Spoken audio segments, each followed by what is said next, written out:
I am not wearing a hat today, folks, because today is a special occasion. The Virtual Boy is available on the Nintendo Switch and Nintendo Switch 2. As a young child back in 1995, I was enthralled with the Virtual Boy. I remember going to KB Toys in Newtown, Connecticut with my mother and seeing the Virtual Boy for the first time on display. There was a pamphlet that you could take as well, which I took with me after playing it because I was in love with this device. I ended up getting one for Christmas of 1995 instead of a PlayStation 1 or a Sega Saturn, and you know what?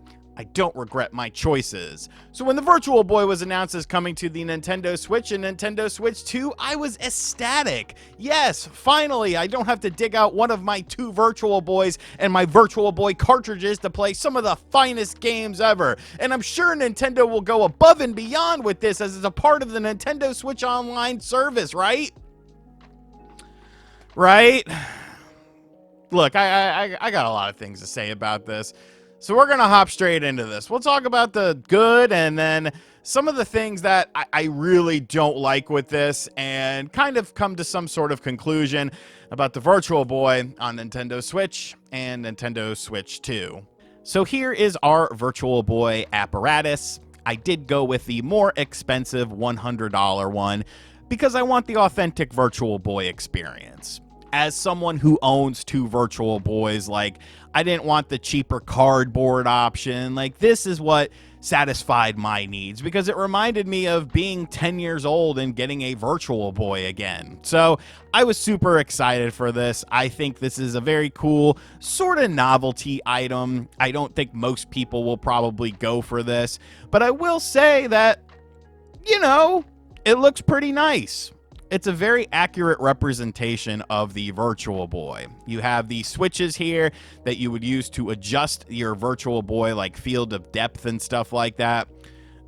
They're just for show now, but I appreciate that they're on there. I appreciate that they are hearkening back to the original Virtual Boy. And I think from an aesthetic point of view, this is a very attractive looking thing, at least to me, as someone who is a Virtual Boy fan. It's essentially just plastic, but it's a good feeling plastic. It doesn't feel like a super cheap plastic or anything like that.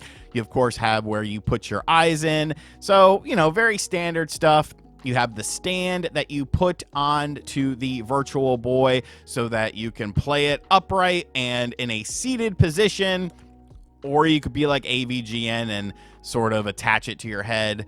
There's instructions. You gotta have instructions. There's instructions in French as well. Shout outs to my 7 French viewers. Give me a comment in the comment section down below. Now, this is a little bracket that inside of the Virtual Boy, when you open it up, you have the ability to drop your Nintendo Switch 2 into it. The Switch 2 bracket comes pre-installed, or if you're using it for a Switch 1, you could take that out and put the Switch 1 in there. So then you got to go over to the Nintendo Switch or Switch 2 eShop to get your Virtual Boy on, because this is a download that you have to do. And look at this. Look at this. In all of its beautiful red and black Wolfpack attack glory. I, of course, have already downloaded this because I am very ready for this. I noticed something here, but we'll talk about that in just a little bit. But yes, I'm ready to hop into some Virtual Boy madness. And I wonder, how will it look on just the Switch 2 screen? Or on my television? Obviously I'm not getting the 3D stuff going on with the depth perception as this is really used for, and it requires a dedicated accessory? Now, wait a minute. I know this is not telling me that I have to... What the hell is this? This is how it pops up if you try to play in handheld mode. If you try to play it in docked mode, it actually tells you that it's not going to work. And I have a lot of things to say about that. We're going to hop our Nintendo Switch 2 into the system. You take off the Joy-Cons, you stick it in, and then everything has a red hue to it because of the lenses, including the screen itself. But let's talk about the elephant in the room here. Now, evidently, this was known the entire time, that if you read the fine print, you were not going to be able to play Virtual Boy games unless you have a headset apparatus. I understand it's for the effect of the Virtual Boy and the depth perception. However, this trailer is showing you Virtual Boy games without depth perception, meaning that you could play this. You could watch this video on your TV right now. You could watch this video on your Nintendo Switch 2 right now in handheld mode.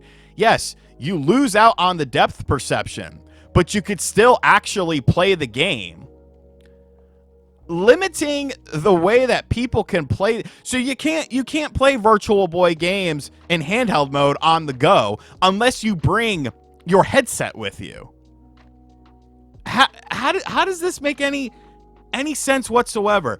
And I've seen two types of people defending this. I've seen people say, well, the red can ruin your television screen if you play it in docked mode.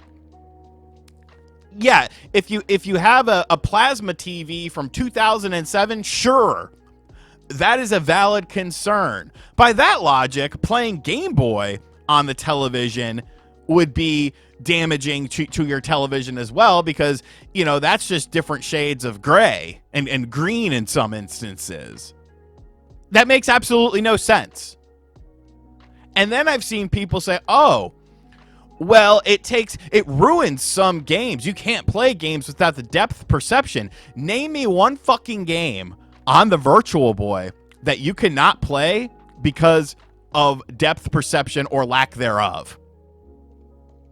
That you cannot play whatsoever. Because all of these games that are being shown on the screen here are lacking depth perception, and yet everything seems to be fine.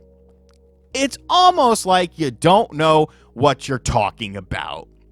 Now, I know I've spent a lot of time on this, but I am very frustrated by this. And I understand that it was in the fine print, but if I didn't know about it, if my editor Brett didn't know about it, I feel like there are a lot of people that did not realize this.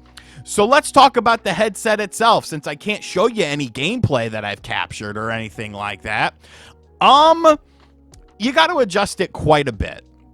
I had to do quite a few adjustments, not only just for the depth perception and the 3D effect, but for the screen size as well. Of course, it encourages you to take breaks every 30 minutes, 15 minutes or so. And with the original Virtual Boy, I never did that. I never cared about that. It was fine. I was able to play it for hours and hours at a time. And maybe that's one of the reasons why I have mental problems nowadays. But with this, I definitely needed to take breaks. I actually felt a little bit nauseous, and I don't get that way with virtual reality. Even with PSVR 2 and playing Gran Turismo 7, like, yeah, like the first minute or so, there's an adjustment. But after that, like, everything is fine.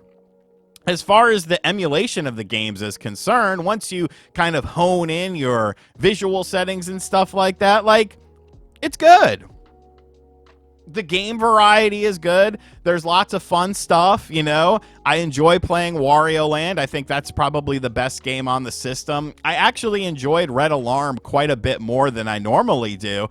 But with playing Red Alarm, I definitely felt pretty nauseous at times. I actually got a little bit of a headache. I went and dug out my Virtual Boy and played Red Alarm on that, the original hardware, and I did not feel that way. It didn't give me that sensation. So, I don't know. This just feels extremely half-assed. This whole thing just feels like they had a harebrained creation, threw it out the door, and they're like, oh, well, maybe we can update it later, or maybe we won't do anything with it. And this is just how it'll be. And that's just disrespectful. When you're putting this behind a paywall in order to access it, because you have to have Switch Online, and then there's another paywall in order just to play the fucking thing. What are we doing here, Nintendo? What are we doing? Like, I appreciate the novelty of it, and as a Virtual Boy fan, like, it is kind of cool, but the fact that, like, there's so many things missing, including the ability to actually just play this on your Switch or Switch 2 in handheld or in docked mode without having to have an apparatus to use on your head, is just so ridiculous to me. It's behind a paywall, and in order to access what's behind the paywall, you have to access another paywall. Just ridiculous. Just ridiculous, Nintendo, and there is no rhyme or reason for it. Now, that being said, like, I don't regret my purchase. I like the Virtual Boy, and I think it's cool, but this could have been done way, way better, and I'm hopeful that maybe there'll be some updates, but with current Nintendo, I truly doubt it. Anyways, guys, let me know in the comments section down below. Did you end up picking a Virtual Boy headset or the cardboard? Because you're going to need it if you want to play some Virtual Boy. And do you understand these decisions by Nintendo? Because I sure as hell don't. And as always, guys, thank you for checking out this video. If you're new to the channel, be sure to hit that subscribe button. Be sure to like, comment, and share. Hit the bell as well. And as always, I'll catch you guys on the next video. Later.